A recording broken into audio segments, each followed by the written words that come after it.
Hello నమస్తే, welcome to pulse news. నేను మీ Tanvi. Present మనం ఎగ్జాక్ట్ లొకేషన్ చెర్లపల్లిలో ఉన్నాము.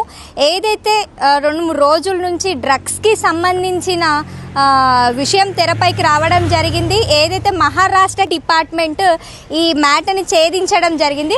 సో ఎగ్జాక్ట్ లొకేషన్లో అయితే మనం ఉన్నాము. సో లోపల ఎట్లుంది, బయట నుంచి అది నిజంగానే ఒక ఫ్యాక్టరీ లాగా కనిపిస్తుందా, నిజంగానే దీంట్లో ఎంప్లాయీస్ వర్క్ చేస్తారా లేదా, లేదంటే ఇది చూడడానికి కూడా అసలు ఫ్యాక్టరీ లాగా లేదు, ఒక బోర్డు లేదు, ఏం లేదు. నార్మల్గా ఇక్కడ నుంచి ఎంతోమంది వెళ్ళినా కానీ ఏ ఒక్కరికి కొంచెం కూడా డౌట్ రాకుండా దీన్ని మెయింటైన్ చేయడం జరిగిందనమాట. ఒకసారి లోపలికి వెళ్దాము. ఒకసారి ఇది ప్లాట్ నెంబర్ వచ్చేసి 193. సో ఫస్ట్ అయితే సీజ్ చేసినారని చెప్పినారు పోలీస్ వాళ్ళు. ఇంకా దీని అయితే సీజ్ అయితే చేయలేదు, జస్ట్ లాక్ ఒక్కటి వేసి పెట్టినారు. సో ఒకసారి మనం లోపల చూద్దాం, ఎందుకంటే ఇప్పుడు మనకి గేట్ ఓపెన్ చేసే ఆప్షన్ కూడా లేదు కాబట్టి ఒకసారి లోపల చూద్దాం అసలు లోపల ఏమేమి ఉన్నాయో.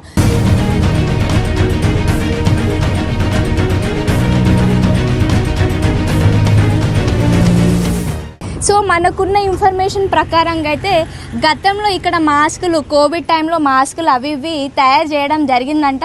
సో కోవిడ్ అయిపోయింది, అది మొత్తం అయిపోయిన తర్వాత ఇక అసలైన సీన్ బయటకు వచ్చింది. అసలు ఈ మ్యాటర్ ఎట్లా బయటకు వచ్చింది అంటే, ఒక అమ్మాయి డౌట్తో ఉండడం వల్ల ఆ అమ్మాయిని పోలీస్ వాళ్ళు ఎంక్వైరీ చేసి అసలు ఏంటి, ఎక్కడి నుండి వచ్చిన అంత ఇన్ఫర్మేషన్ లాగుతుంటే ఒక చిన్న ఇన్ఫర్మేషన్ వాళ్ళ క్లూ దొరికిందనమాట. ఆ ఒక్క క్లూతోనే మహారాష్ట్ర డిపార్ట్మెంట్ పోలీస్ వాళ్ళు ఒక కానిస్టేబుల్ని దీని లోపలికి పంపించడం జరిగింది.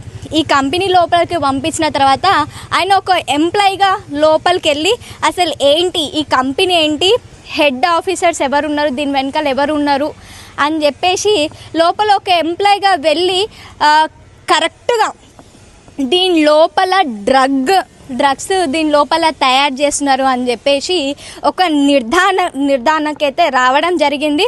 సో ఆ కానిస్టేబుల్ ఇచ్చిన ఇన్ఫర్మేషన్ ప్రకారంగానే మహారాష్ట్రకి సంబంధించిన పోలీస్ డిపార్ట్మెంట్ తెలంగాణకి రావడం, ఒకేసారి మెరుపు దాడి దీనిపైన చేయడం జరిగింది.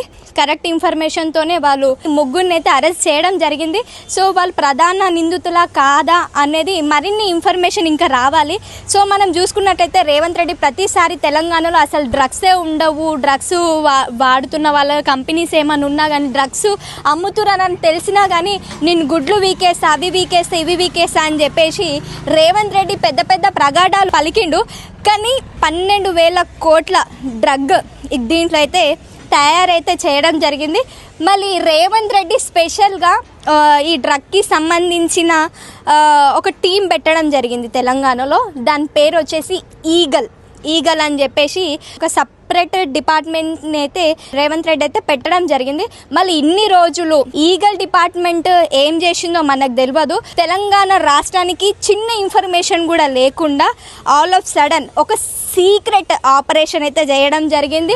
ఆ సీక్రెట్ ఆపరేషన్లోనే ఈ 12,000 కోట్ల డ్రగ్ అనే మ్యాటర్ బయటకు రావడం జరిగింది. సో ఇప్పటి వరకు ఉన్న ఇన్ఫర్మేషన్ అయితే మనకి ఎవరైతే ముగ్గురు ఉన్నారో ఆ ముగ్గురు అయితే అరెస్ట్ అవ్వడం జరిగింది. సో సీజ్ అన్నారు. ఇప్పటికైతే దీనైతే సీజ్ చేయలేరు, జస్ట్ అయితే లాక్ ఒకటి వేసినారు. ఇక్కడ డ్రగ్ తయారు చేస్తున్నారు, ఇక్కడ కొందరు ఎంప్లాయీస్ వర్క్ చేస్తున్నారు అన్న ఏ చిన్న డౌట్ రాకుండా అయితే ఇన్ని రోజులు దీన్ని మెయింటైన్ చేసినారని చెప్పేసి క్లియర్ కట్గా అర్థమైపోయింది.